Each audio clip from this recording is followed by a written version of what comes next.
Hey guys, what's up and welcome back to Toe Tags Metal Reviews, and today we're going to be reviewing the new album from Enterprise Earth titled The Chosen.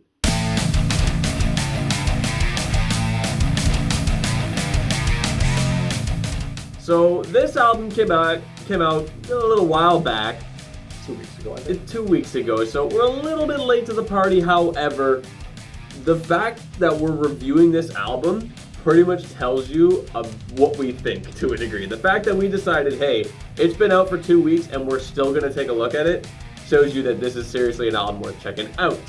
Now, this is the kind of album, and I believe we said this when we checked it out in our new releases video for that week, that is very, very dense. There's so much happening in multiple different songs. There are just so many unique moments on this album, and I think that's great. The only issue I kind of ran into with that is that at times it kind of felt like this album was a little bit overwhelming.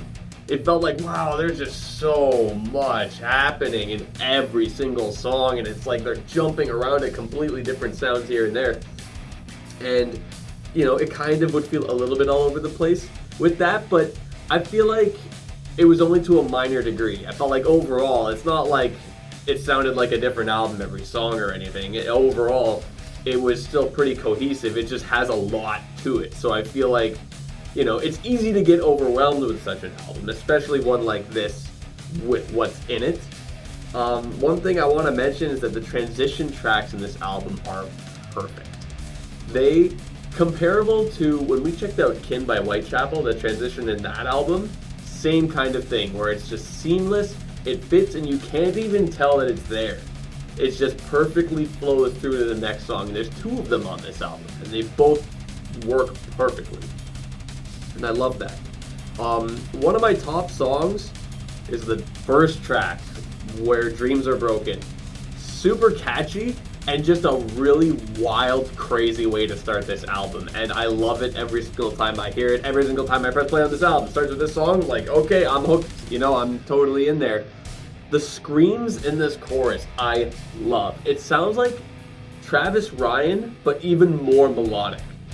And I love that. I think that's great. I think that's a really cool sound, you know? And it's like, you don't really hear it elsewhere on the album, at least not to the same degree. There's another song where, it's curious you're saying Travis Ryan, because I had another song where I thought he sounded a bit like Travis Ryan. I'm not saying like a bit like, there's like a similarity there. They're in the same ballpark. But that was They Have No Honor. There's a bit of vibe in there, cattle decapitation type of stuff.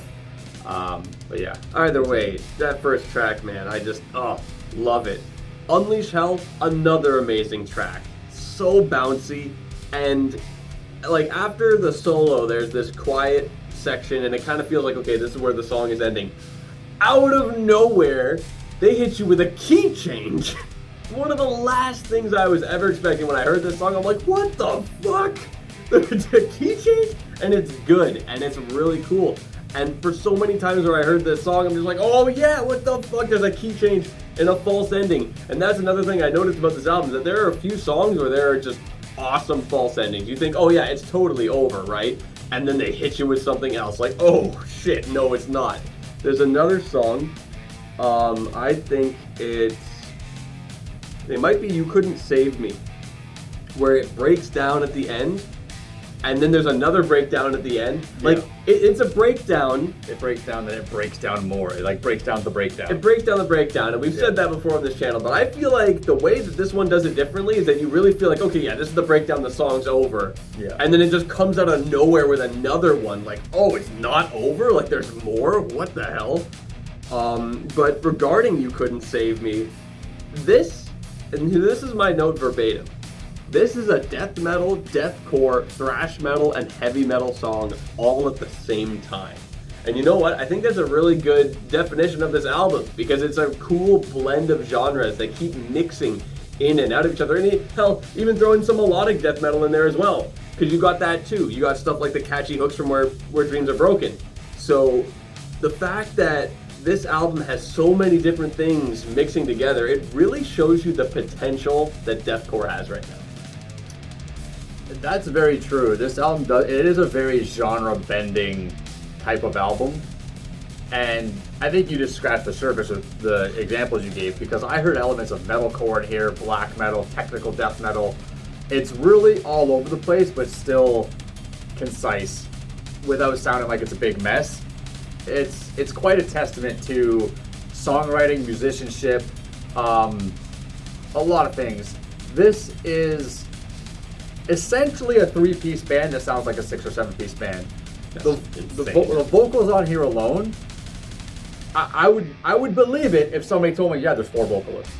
I would believe it because the range is there.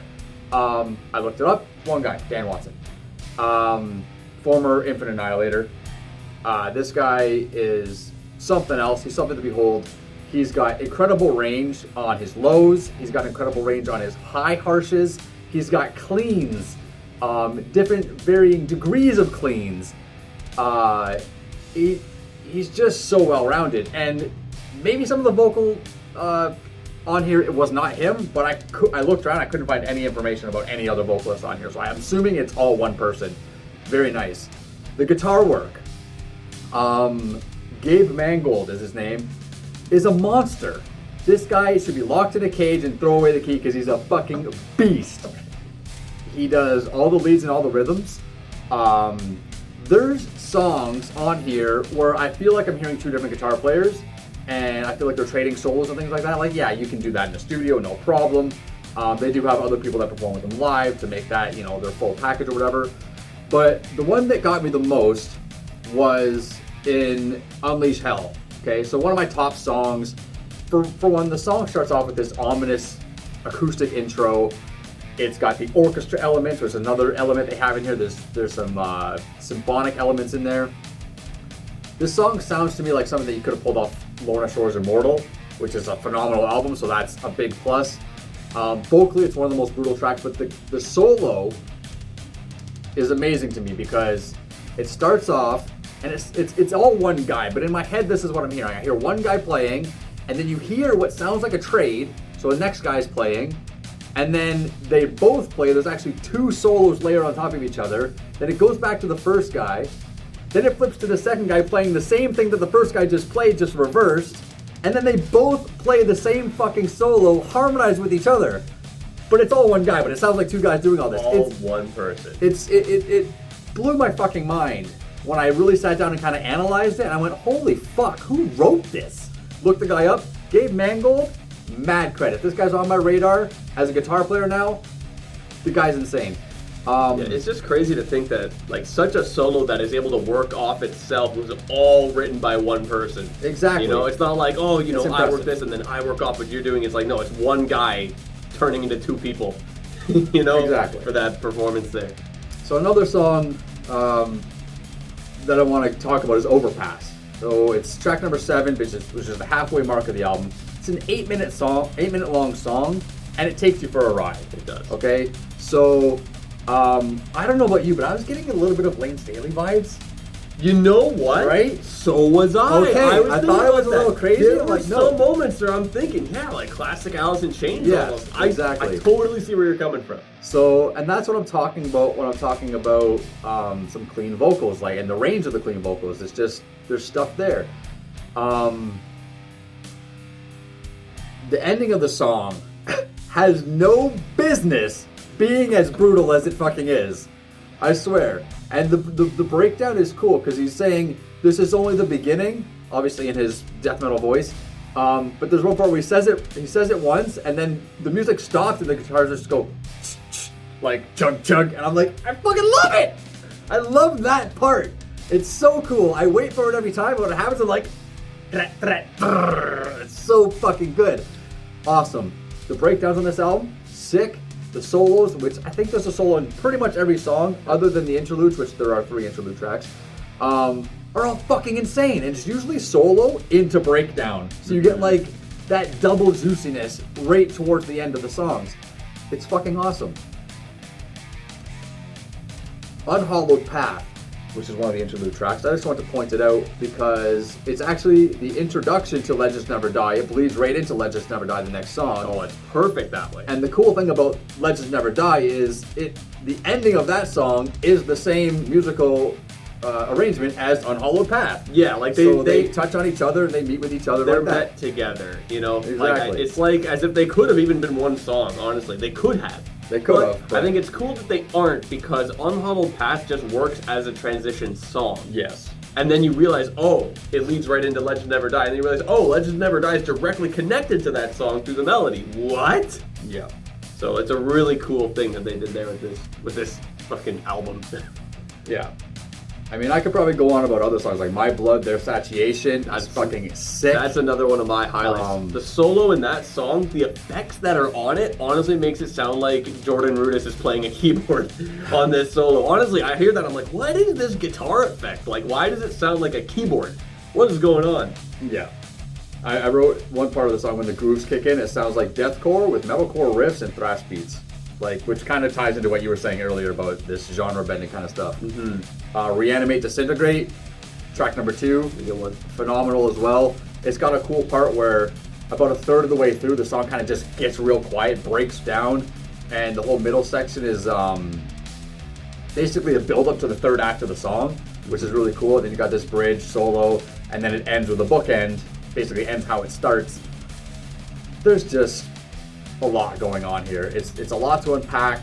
I mean, I got 2 pages of notes, well, page and a half of notes, which is rare. Usually I have like a half a page or a page of notes for albums.